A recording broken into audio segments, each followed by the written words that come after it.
Namanya Sunjang, dia adalah seorang peneliti. Dan dia mempunyai teman setia yang bernama Ilsa. Ilsa adalah sebuah robot kecerdasan yang ia buat. Pagi itu Ilsa membangunkan Sunjang karena ada kejadian yang membahayakan. Di layar monitornya menyala dan ada info mengenai fluktuasi matahari.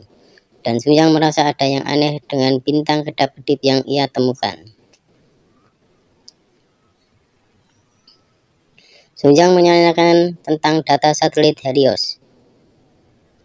Dan Sunjang juga menemukan sebuah bintang KIC 846 yang juga menghilang. Namun pernyataan Sunjang dibantah oleh Tuan Wang. Sunjang lalu keluar, dia menuju lift. Sunjang melihat matahari yang sedikit aneh. Dan tiba-tiba ada sebuah lampu yang meledak dan mati. Lalu Sunjang pun kembali ke apartemennya dan melihat monitornya. Dari pengamatan Ilsa bahwa cahaya matahari turun 15%. Lalu Sunjang berkata pada Ilsa bagaimana ia bisa melihat matahari. Ilsa menjawab di tetangga sebelah dan Sunjang pun bergegas ke sana. Dia mengetok pintu dan Sunjang menerobos masuk dan membuka tirai jendela. Dia mengamati matahari dan tidak menggubris tetangganya yang marah. Dan terlihat matahari tampak berkedap-kedip dan matahari pun menghilang.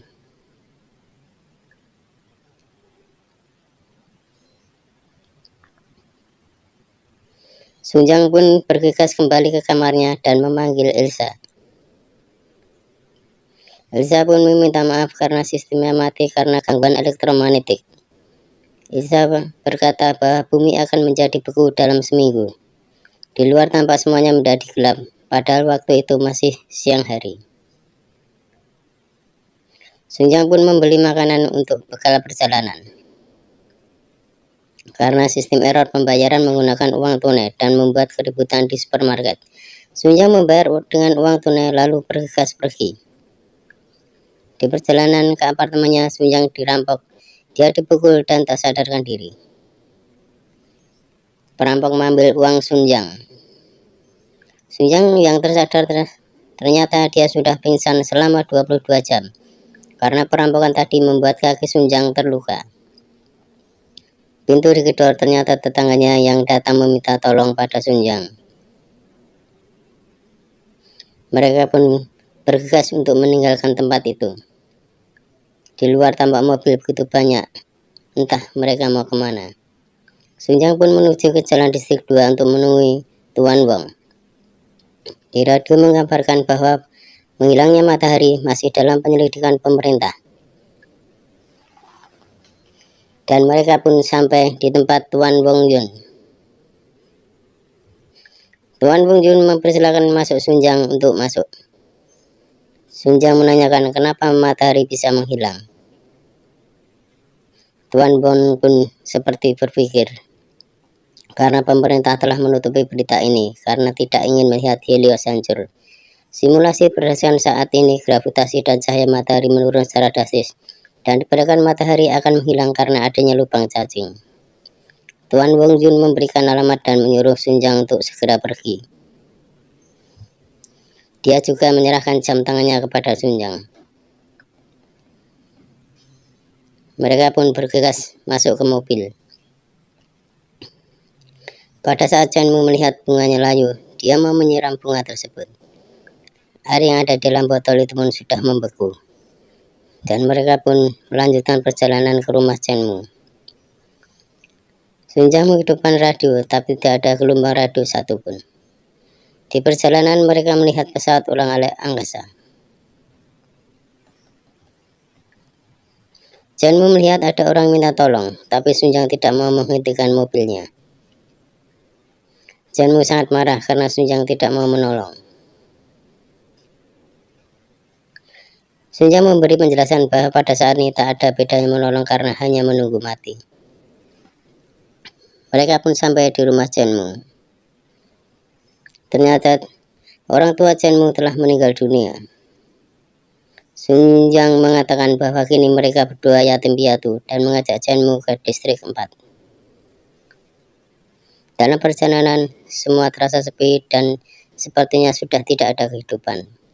Tiba-tiba Sunjang menghentikan mobilnya karena luka di kakinya terasa semakin sakit. Chenmu meminta Sun Yang untuk diajari menyetir mobil. Setelah memberi arahan pada Chenmu, lantas mobil pun berjalan. Tapi Chenmu salah menginjak rem, membuat Sun Yang terlempar ke depan. Lalu mereka mencoba lagi, kali ini dengan perlahan-pelan. Sun Yang tertidur sangat pulas dan terbangun saat Chenmu berhenti. Ternyata mereka salah arah. Sun Yang lantas mengecek peta. Saat mengisi bensin di SPBU sudah tutup dan tak ada seorang pun. Mereka pun terus berjalan sampai mereka melihat ada rumah yang listriknya menyala. Sun Yang pun buru-buru masuk ke dalam rumah tersebut. Dan mereka disambut sepasang kakek nenek. Mereka dibuatkan minuman oleh si kakek. Saat Chenmu mau meminum, Sun Yang menyuruh tidak meminumnya. Si kakek menatap tajam pada Sun Yang lalu mengambil gelas dan meminumnya. Si nenek menyuruh Sun Yang memberikan kunci pada si kakek. Tapi Sun Yang agak ragu memberikan kunci karena kecurigaan pada mereka berdua. Si kakek memintanya, tapi Sun Yang mau melihat pengisian daya mobilnya. Si nenek menyuruh Chen membersihkan mukanya dengan air hangat. Lalu si nenek keluar dan menutup pintu. Saat sedang membasuh wajahnya, Chenmu mendengar keributan di luar. Saat Chenmu mau keluar, ternyata pintunya dikunci dari luar. Chenmu memanggil Sun Yang berkali-kali. Chenmu berhasil keluar dan mendapati Sun Yang sudah tergeletak. Ternyata mereka sedang dirampok dan mobilnya dibawa kabur oleh si kakek.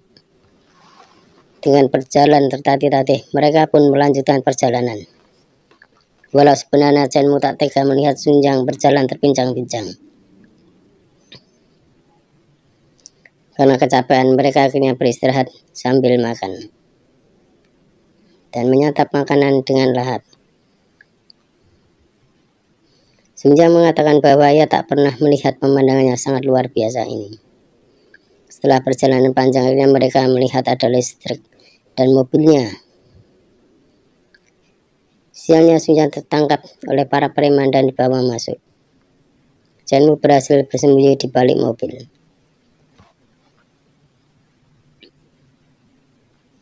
Di dalam pabrik ternyata banyak orang yang ditangkap dan dipaksa bekerja. Sun Yang dimasukkan dalam kamar dan dikunci. Chenmu berhasil masuk ke dalam. Dengan besi yang ia temukan, Chenmu memukul kunci agar bisa terbuka.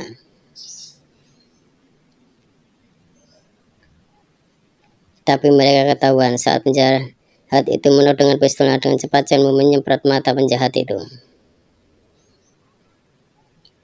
Dan mereka keluar untuk melarikan diri.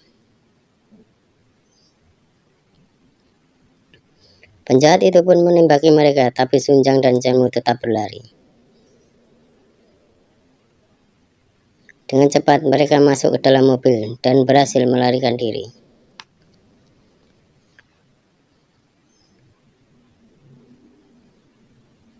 Chenmu merasa senang karena mereka selamat dan tak tertembak.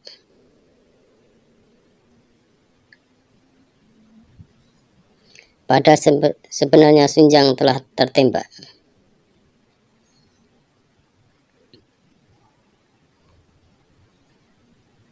Saat sampai di sebuah kota kecil, Chenmu keluar dan berteriak meminta pertolongan.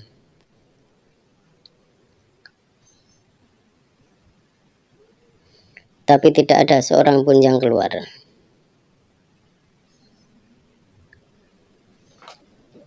Chenmu pun kembali ke dalam mobil dan indikator menyala, dayanya sudah lemah.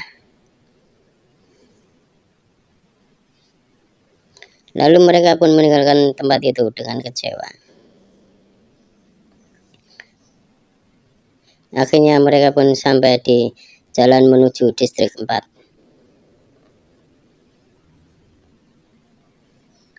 Sun Yang keluar dari mobil walau dalam keadaan terluka. Di kejauhan ada asap putih dan bau belerang membuat Sun Yang berpikir keras. Sun Yang merasa senang karena di sini terdapat panas bumi yang dapat menyokong kehidupan. Janmu menyuruh Sun Yang untuk masuk ke mobil dan mengajak ke distrik 4.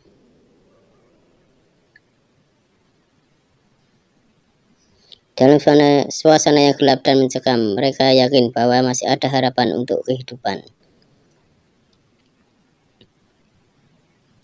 Tapi sesuatu yang tak terduga muncul. Mobil yang ia kendarai sudah kehabisan daya.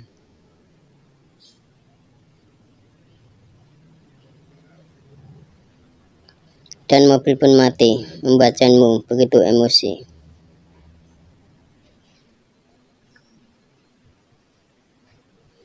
Janmu pindah kursi belakang dan ia berkata bahwa sudah tak ada harapan lagi ke distrik 4. Mereka berpegang erat dan hanya menunggu keajaiban datang.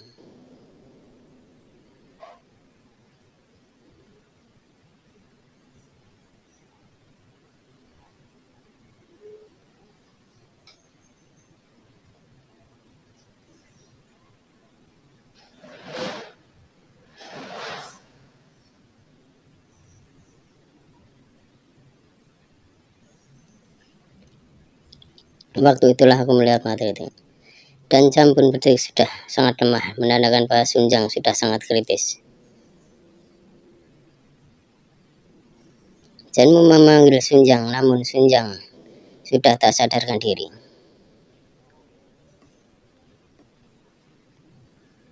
Janmu pasrah pada keadaan dirinya saat ini. Dalam kepasrahan, tiba-tiba ada mobil datang dan menolong mereka berdua.